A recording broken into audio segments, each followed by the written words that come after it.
దిగులే పుట్టిన సమయంలో ధైర్యం చెబుతుంటే, గొడవే పెట్టిన తరుణంలో తిడుతూనే వేడుకుంటే,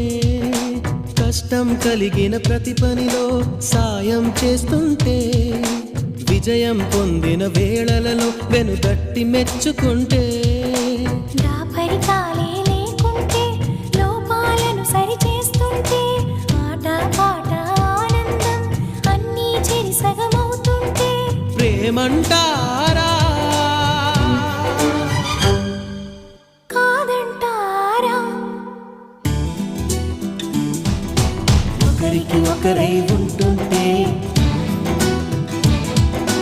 ఒకటిగా ముందుకు వెళుతుంటే